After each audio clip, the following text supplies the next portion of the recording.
Si pensamos en Francisco de Goya, probablemente nos vienen a la mente algunas de las obras más inquietantes de la historia del arte. Brujas surcando cielos oscuros, aquelarres, monstruos dignos de pesadillas y, por supuesto, las célebres pinturas negras que parecen asomarse a los rincones más oscuros de la mente humana. Pero Goya fue mucho más que el pintor de lo macabro. Fue un artista que vivió en una época de enormes transformaciones, fue testigo de revoluciones, guerras, crisis y cambios sociales que sacudieron los cimientos de Europa. Y lo más interesante es que todos estos cambios que vivió en carne propia lo llevaron lentamente de ser el pintor favorito de la corte española a uno de los observadores más críticos de su tiempo. Porque si observamos con detenimiento, su obra está llena de contrastes. En un momento vemos reyes y aristócratas, pero después los protagonistas pasan a ser mendigos y marginados. Goya llegó a ser un artista que celebraba la belleza, pero que no por ello apartó la mirada de la violencia, la superstición y la injusticia. Y precisamente por esta mirada incómoda, aguda y profundamente humana, su camino terminó cruzándose con una de las instituciones más temidas de la España de su época, la Santa Inquisición. Hola, yo soy Pilar, soy la fundadora de Art by Pilar, un espacio de difusión artística e histórica que habita en redes sociales y que tiene una misión muy clara: acercar el arte y la historia hasta cada uno de ustedes de una manera interesante y, ante todo, verdaderamente significativa. Y en el episodio de este martes de arte, vamos a echar el chismecito como es debido y hablaremos del artista español Francisco de Goya, pero no de cualquier chismecito de Goya. No hablaremos de Goya, el pintor de la corte, ni del artista admirado por reyes y nobles, sino del Goya incómodo, crítico y provocador, de ese que pintó brujas, aquelarres y monstruos, del artista cuyas imágenes fueron tan incómodas que terminaron alertando a la mismísima Inquisición. Así que ponte cómodo, ponte cómoda, porque hoy exploraremos la historia de cómo uno de los artistas más célebres de todos los tiempos llamó la atención de la Inquisición y, contra todo pronóstico, consiguió salir victorioso, no una, sino 2 veces. Antes de entrar de lleno con nuestro chismecito artístico, creo que es necesario que partamos juntos de un mismo punto. Y para ello, necesitaremos, claro que sí, del ya bien conocido en este espacio, contexto. A finales del siglo XVIII, España vivía una época de contrastes. Por un lado, las ideas de la Ilustración comenzaban a expandirse por toda Europa y promovían la razón, la educación y el pensamiento crítico, y por otro, gran parte de la sociedad española seguía aferrada a estructuras tradicionales profundamente influenciadas por la monarquía absoluta, los privilegios de la nobleza y el enorme poder de la Iglesia. En medio de este escenario estaba nuestro querido Goya, quien para entonces ya se había consolidado como uno de los artistas más importantes del país y pintor de la corte del rey Carlos IV. Sin embargo, más allá de los retratos oficiales, Goya observaba con atención las contradicciones de la sociedad que lo rodeaba: la superstición, la ignorancia, la corrupción y los abusos de poder. Fue precisamente en ese contexto cuando realizó una de sus obras más polémicas, su serie de Los Caprichos, publicada en 1799, que era una serie de 80 grabados, todos con tintes satíricos, en los que criticaba los vicios, prejuicios y absurdos de la sociedad española. Los Caprichos reflejan una sociedad que se encontraba en un momento de tensión y cambio, y a través de ellos Goya criticó un sistema que seguía aferrado a viejas costumbres, a los privilegios de unos pocos y a una fuerte influencia religiosa que limitaba la libertad de pensamiento.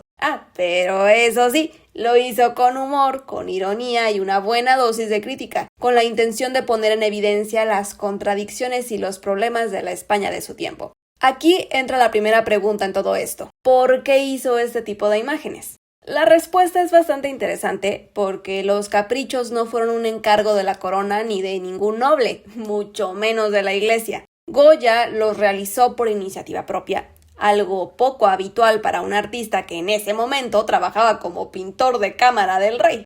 A diferencia de sus retratos oficiales, estos grabados le permitían hablar de aquello que realmente le inquietaba: la superstición, la ignorancia, los matrimonios por conveniencia, los abusos de poder, las falsas apariencias y muchas de las contradicciones de la sociedad española de su tiempo. Y eligió el grabado como medio predilecto porque tenía una ventaja importante: podía reproducirse en múltiples copias y llegar a más personas que una pintura colgada en un palacio. En cierto modo, Goya estaba utilizando un medio más accesible para difundir sus ideas y observaciones sobre el mundo que lo rodeaba. Es con esta libertad creativa que Goya se permitió hablar de temas como el matrimonio de conveniencia, la prostitución o la violencia en todas sus vertientes, que al final, si lo pensamos un poco, siguen siendo problemas presentes en nuestra actualidad. Ahora, la segunda pregunta: ¿cómo es que Goya logró hablar de estos temas con este supuesto humor, ironía y ojo crítico? Y esta pregunta te la respondo resumidita, por símbolos, muchos de ellos en realidad.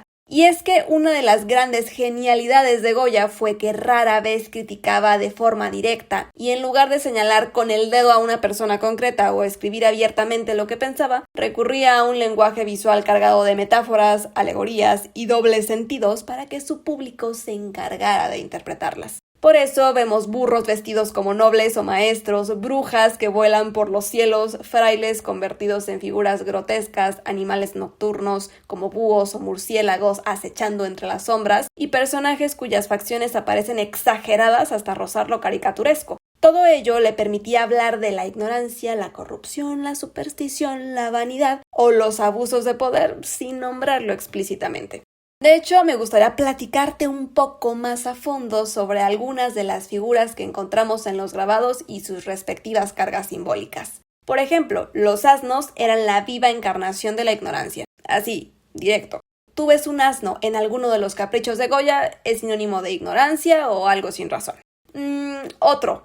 Los animales nocturnos como lechuzas, búhos, gatos, murciélagos, incluso machos cabríos, también están muy presentes en su obra porque en el imaginario popular de la época eran criaturas estrechamente asociadas con la brujería, los aquelarres, la magia y todo aquello que se consideraba oscuro, misterioso o hasta diabólico. Y el simbolismo de los búhos y las lechuzas en la obra goyesca me parece interesantísima y me gustaría ejemplificártelo con uno de los grabados más famosos, el grabado número 43, titulado El sueño de la razón produce monstruos, porque tradicionalmente las lechuzas podrían representar la sabiduría, la inteligencia, el saber, pero en esta obra de Goya las figuras que sobrevuelan la escena adquieren un carácter ambiguo y perturbador, casi de pesadilla. Por un lado, en la tradición clásica estaba la asociación de lechuzas con sabiduría y conocimiento, pero por otro, en la España de la época, también se relacionaba con la noche, la superstición, la brujería, lo oculto, y Goya parece jugar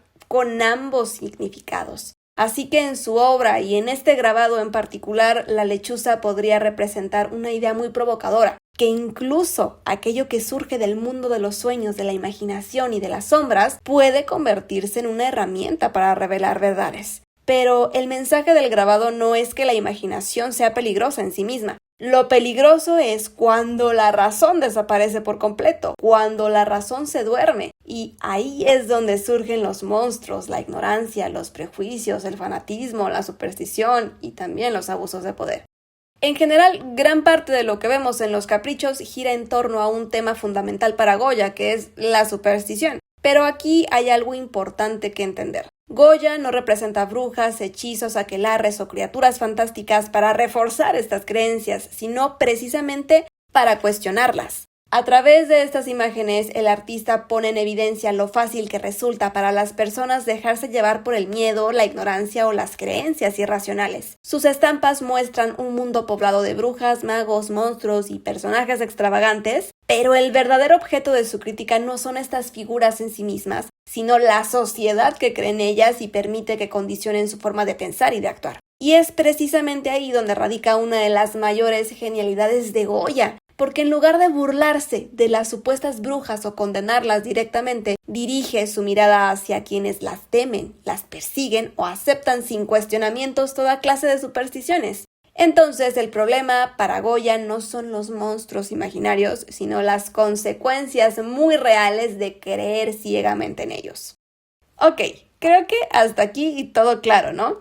Entonces, ¿dónde entra la Inquisición en todo esto? De hecho, en esta primera ocasión, en el caso de los caprichos, Goya logra burlarla bien y bonito. Te cuento. Cuando Goya publica Los Caprichos, muchos espectadores no vieron aquellas imágenes como críticas generales, sino como ataques bastante directos contra miembros de la nobleza, el clero y otros grupos poderosos. Y aunque Goya insistió que no estaba retratando a personas específicas, las alusiones parecían evidentes para muchos de los contemporáneos. Es por ello que los grabados permanecieron a la venta muy poco tiempo. Hoy, la mayoría de los historiadores acepta que fueron retirados aproximadamente 2 semanas después de su lanzamiento, que serían unos 14 días aproximadamente. Y pese al poco tiempo en circulación, las críticas a sectores del clero, las referencias a la superstición, las brujas, los frailes y las costumbres religiosas hicieron que el rumor de sus grabados se extendiera por todos lados y que Goya, por tanto, temiera una investigación inquisitorial. Y su miedo era real, porque la Inquisición en esta época seguía vigilando publicaciones e imágenes que consideraba peligrosas para la moral o el orden social. Es así que Goya tomó una decisión muy inteligente, retiró las obras de circulación. Y unos años después, en 1803, entrega al rey Carlos IV las planchas originales de cobre y los ejemplares que aún conservaba, destinados a la Real Calcografía Nacional, pero no regaladas, no por pura bondad, sino por negocio, ya que a cambio solicitó una pensión para su hijo Javier, y con esta maniobra mató 2 pájaros de un tiro. Primero aseguró una pensión y además protegió los grabados bajo el poderosísimo manto de la corona para alejarla del alcance de posibles acciones inquisitoriales. Este fue el primer encuentro cercano de Goya con la Inquisición, pero la segunda ocasión ya no pudo zafarse. Su segundo encuentro se dio gracias a unas de sus obras más famosas, La maja desnuda y La maja vestida. Pinturas que rompían con muchas de las convenciones morales y artísticas de la época al mostrar a una mujer real, sin justificación mitológica o religiosa alguna, posando desnuda y mirando muy provocativamente directo al espectador. Y aquí es donde entra en escena otro de los protagonistas de nuestra historia, la Inquisición española, que aunque para finales del siglo XVIII ya no poseía el mismo poder que había tenido durante siglos anteriores, seguía siendo una institución capaz de vigilar ideas, censurar publicaciones y juzgar conductas consideradas contrarias a la moral o a la fe. Su influencia continuaba pesando sobre artistas, intelectuales y cualquier persona cuyas obras o pensamientos pudieran interpretarse como una amenaza al orden establecido. Así que cuando un pintor comienza a burlarse de supersticiones, a cuestionar costumbres sociales y a crear imágenes que desafían los límites de lo aceptable, era prácticamente cuestión de tiempo para que las miradas del Santo Oficio terminaran posándose sobre él. Algo así fue lo que ocurrió con Goya. Pero comencemos con el inicio. La maja desnuda, a diferencia de Los Caprichos, sí fue una obra comisionada. Fue hecha alrededor de 1795-1800 por encargo de Manuel Godoy, el entonces primer ministro del rey Carlos IV, para su colección privada. Y la maja vestida, que es la versión recatada de la original, no se sabe con exactitud cuándo fue hecha. Lo que sí se sabe es que ambas pinturas estaban colgadas en su gabinete privado, solo a la vista de Godoy y de sus más allegados. Y la maja desnuda no era su única pintura del tipo. Godoy era cosa seria, un mujeriego sin remedio, le gustaban las mujeres y por eso la maja tan solo era compañía de otros de sus tesoros artísticos, como la Venus del espejo de Velázquez y hasta un par de desnudos atribuidos a Tiziano. Bueno, Godoy encargó la maja desnuda a Goya como una Venus, que desde hacía siglos era la única manera segura de pintar el cuerpo desnudo sin temor a que las imágenes fueran censuradas por ser obscenas o pecaminosas. Y ahí estuvo el detalle, porque Goya no pintó a una Venus, pintó a una mujer cuya divinidad no se ve reflejada, pues no vemos ningún perro, ningún cupido, que son simbologías claves para identificarla, así que la maja era una simple humana. Un dato curioso que te cuento rapidísimo es que nuestro Goya le sufrió bastante con esta obra porque el desnudo femenino no era precisamente la especialidad del pintor. Y por eso algunos historiadores señalan que probablemente por eso la maja desnuda no resulta particularmente sensual si la analizamos desde el punto de vista técnico, porque si observamos la pintura con detenimiento, encontraremos mucha más maestría en el tratamiento de las telas, los cojines, el canapé o hasta los efectos de luz que en la construcción anatómica de la figura femenina. La pose, eso sí, es absolutamente provocadora para su época, pero si nos fijamos en aspectos más técnicos, como la proporción del cuerpo, la transición entre algunas zonas anatómicas o ciertos detalles del modelado, podemos notar que Goya parece sentirse mucho más cómodo pintando los elementos decorativos que el desnudo en sí. Otra pregunta, ¿por qué hay 2 majas? ¿Por qué una vestida y otra desnuda? La respuesta corta es que no lo sabemos con absoluta certeza porque no se conserva ningún documento en el que Goya explique sus intenciones, pero la teoría más aceptada es que ambas fueron concebidas como una pareja. De hecho, durante mucho tiempo se ha mantenido la creencia de que las obras operaban bajo un mecanismo de poleas que ocultaba la maja desnuda bajo la maja vestida. Sin embargo, si buscamos fuentes históricas estrictas, los investigadores se enfrentan a un dilema entre el mito popularizado y la realidad de los inventarios oficiales. Entonces, ¿de dónde sale la historia de las poleas? Se cree que proviene de testimonios de intelectuales y cronistas del siglo XIX que visitaron los depósitos de la Real Academia de Bellas Artes de San Fernando o que conocieron de cerca los rumores de la corte de Carlos IV. Y, aunado a esto, varios historiadores modernos explican que frecuentemente los coleccionistas de los siglos XVIII y XIX utilizaban cortinajes, dobles marcos o carriles para tapar el arte obsceno. Entonces, concluyendo, esto del mecanismo de poleas, en el caso particular de la maja, es considerado por la historiografía como una tradición oral muy factible debido a las costumbres de la época para el coleccionismo privado de desnudos, pero carece de un respaldo técnico o una descripción física detallada en los documentos históricos que han sobrevivido. Ahora, una pregunta rápida, nomás para aumentar el chismecito y la intriga.